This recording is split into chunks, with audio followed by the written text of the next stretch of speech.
Hi, I'm Doug, and these are Wycliffe's Words.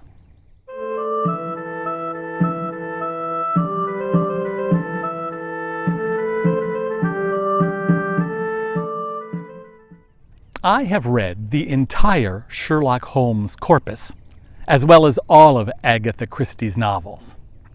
That means I'm an expert on British crime and jurisprudence. Okay, maybe all it means is that I know that Scotland Yard is Britain's chief investigative agency, and Old Bailey is the chief criminal court. And though I've read about Old Bailey countless times, and wondered where it got its name, I never cared enough to look it up. Then I came across the word Bailey in a parable in my Wycliffe Bible, and suddenly I cared a great deal. I decided it was time to investigate further. I learned that the court is named for the street on which the building stands. The street is named for the defensive city wall along which it used to run, and the city wall got its name from the outer wall of a castle, which was called a bailey. Meanwhile, the owner of that castle had a second in command, a chief manager, a major domo. In Wycliffe's day, that person was called the bailey. Perhaps he was given this name because of his role as chief of staff and the way it effectively walled off the lord of the manor from mundane day-to-day decisions. He made sure things ran smoothly and securely, much as a bailiff would in today's courtroom. And yes, that's where we get the word bailiff. Some managers are successful, and some fail miserably.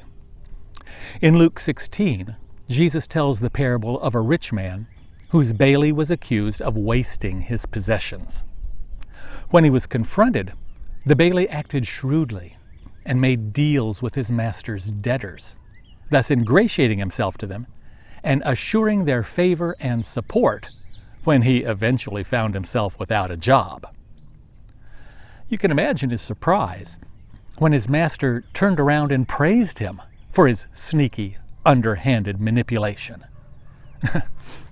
Now, we're not going to dig into the deep theology of this difficult parable. That's not in the scope of a short, light devotion. Instead, let's just consider the role of the bailey and his area of responsibility. By the way, what do you call the area of a bailey's responsibility? Well, it's his bailiwick, of course. What's in your bailiwick? Because you are most definitely a bailey, a manager, a steward.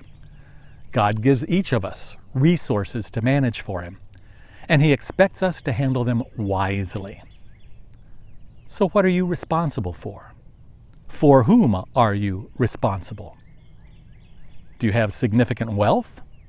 God wants you to use it for his kingdom. Do you have a noteworthy talent? God wants you to use it for his kingdom. Do you have a family? God wants you to prepare them to work in his kingdom. I don't know about you, but I want to be a good bailey because I want to hear God say, "Well done, good and faithful servant," when I stand before him in his old bailey. And those are Wycliffe's words. See you again next week.